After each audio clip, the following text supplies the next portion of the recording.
तो दोस्तों आज हम फिर से आपके लिए लेकर आए हैं देश दुनिया की तमाम ताजा बड़ी खबरें। सबसे पहली बड़ी खबर में आपको बताएंगे दोस्तों कि गाजा पट्टी में युद्ध विराम के बीच हिंद महासागर में इजराइल के जहाज पर ईरान ने ड्रोन से किया हमला।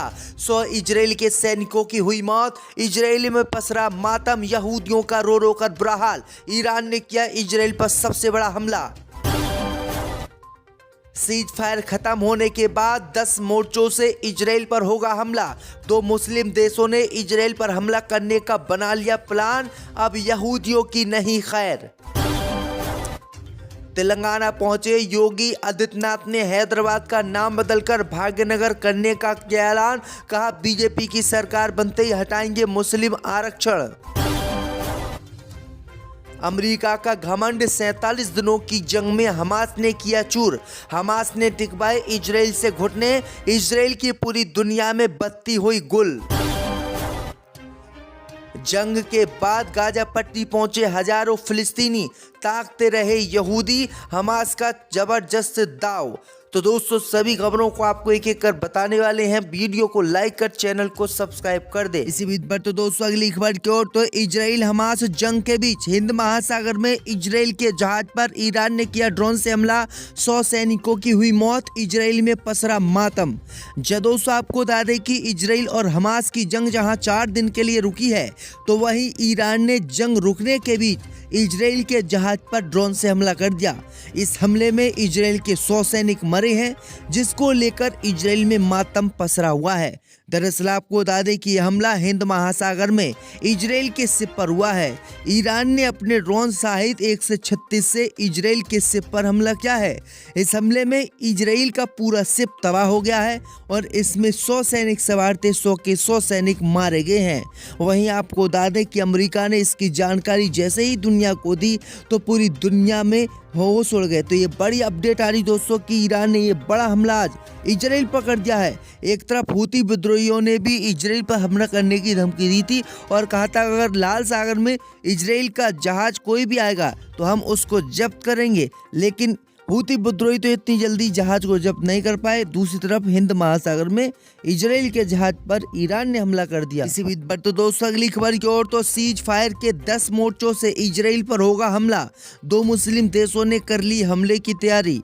दोस्तों आपको बता दें कि इजराइल और हमास के बीच जो युद्ध विराम हुआ है, उस युद्ध विराम के बाद अब 2 मुस्लिम देश हमास के समर्थन में उतर आए हैं और दोनों ही देशों ने इजराइल पर हमला करने का प्लान बनाया है। दरअसल आपको बता दें कि सऊदी अरब और तुर्की ने इजराइल पर हमला करने का प्लान बनाया है। तुर्की और सऊदी अरब ने अब हमास की खुलकर मदद करने का ऐलान किया है। तुर्की और सऊदी अरब ने कहा है कि अगर सीज फायर के बाद इजराइल गाजा पट्टी पर हमला करता है या फिर हमास पर हमला करता है, तो हम दोनों ही देश इजराइल को सबक सिखाएंगे और इजराइल पर हमला करेंगे और अपनी सेना गाजा पट्टी भेजेंगे। तो ये बड़ी अपडेट आ रही दोस्तों कि सीज फायर के बाद अगर इजराइल ने हमला गाजा पट्टी पर किया तो ये जंग और आगे बढ़ेगी और 2 मुस्लिम देशों ने इसकी तैयारी कर ली है। इसी बीच पर तो दोस्तों अगली खबर की ओर, तो तेलंगाना पहुंचकर योगी आदित्यनाथ ने हैदराबाद का नाम भाग्यनगर करने का किया ऐलान। कहा मुसलमानों का आरक्षण भी करेंगे खत्म। दोस्तों आपको बता दें कि तेलंगाना पहुंचकर उत्तर प्रदेश के मुख्यमंत्री योगी आदित्यनाथ ने हैदराबाद को फिर से भाग्यनगर बनाने का तेलंगाना की जनता से वादा किया है। योगी आदित्यनाथ ने कहा है कि अगर तेलंगाना में बीजेपी की सरकार बनती है तो हैदराबाद का नाम बदलकर इसको भाग्यनगर किया जाएगा और जो तेलंगाना में मुसलमानों को 4% आरक्षण दिया गया है, उस आरक्षण को खत्म किया जाएगा। उन्होंने आरोप लगाया है कि बीआरएस और कांग्रेस दोनों ने देश को एक नए विभाजन की ओर ले जाने की कसम खा रखी है। तो ये बड़ी अपडेट आई दोस्तों कि उत्तर प्रदेश के मुख्यमंत्री योगी आदित्यनाथ ने ये बड़ा ऐलान तेलंगाना में किया है। इसी बीच पर तो दोस्तों अगली खबर की ओर, तो इजराइल हमास के बीच चली जंग में अमेरिका का घमंड हुआ चूर। हमास ने टिकवाए इजराइल से घुटने। दोस्तों आपको बता दें कि इजराइल और हमास की जो 47 दिनों तक जंग में अमेरिका का घमंड चूर हो गया है।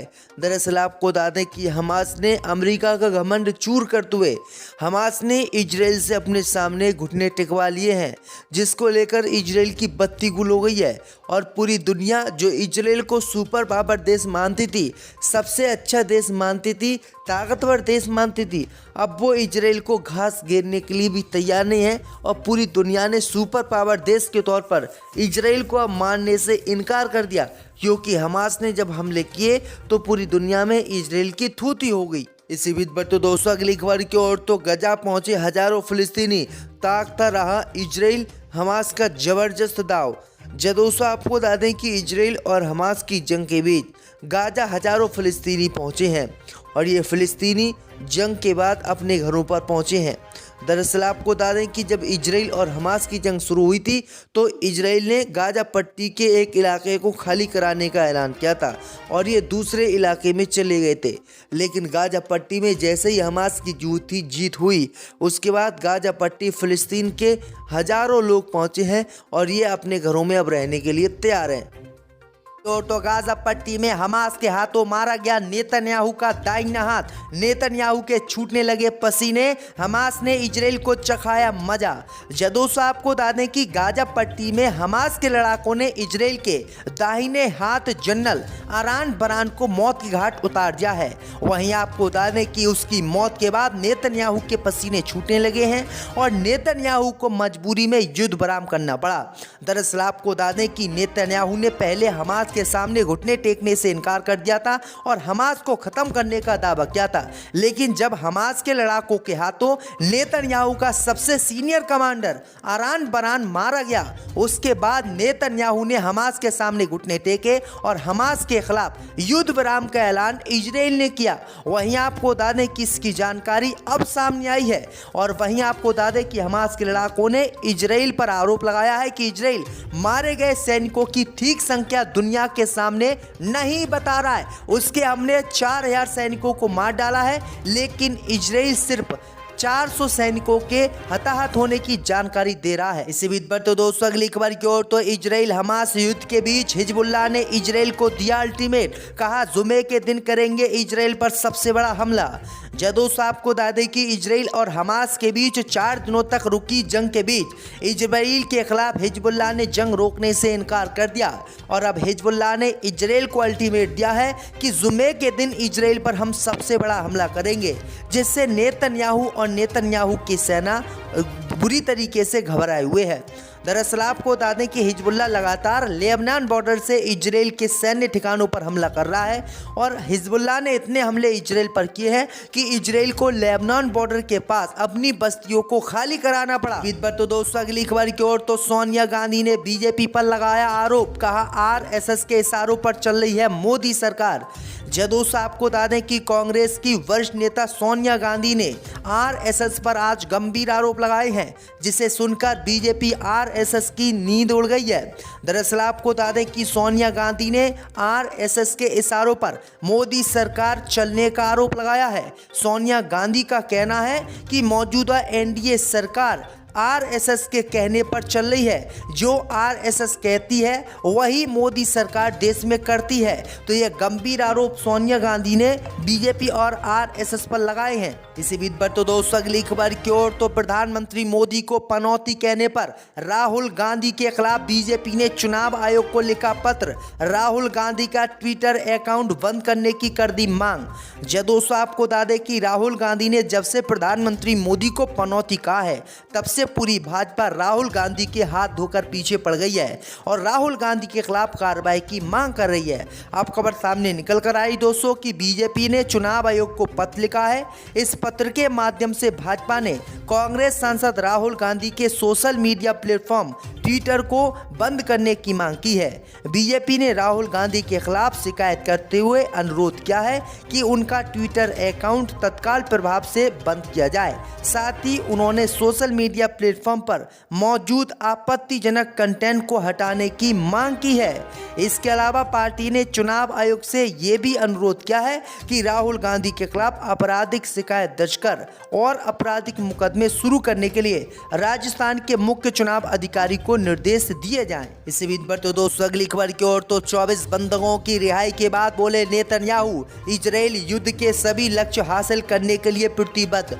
दोस्तों आपको बता दें कि हमास द्वारा इजरायली बंधकों के पहले बैच को रिहा करने के बाद इजराइल के प्रधानमंत्री बेंजामिन नेतन्याहू का बड़ा बयान आया है। नेतन्याहू ने कहा है कि उनकी सरकार गाजा से सभी बंधकों की वापसी के लिए प्रतिबद्ध है, क्योंकि यह युद्ध के उद्देश्यों में से एक है। सोशल मीडिया प्लेटफॉर्म पर यह बातें नेतन्याहू ने कही हैं। नेतन्याहू ने आगे कहा कि हमें अभी अभी अपने पहले बंधकों की वापसी की पूरी है। बच्चे, उनकी मां और अतिरिक्त महिलाएं इसमें शामिल हैं, क्योंकि हमास ने इजराइल को गाजा पट्टी में युद्ध हराया और इजराइल से अपने फिलिस्तीनी नागरिकों को रिहा करने की मांग की।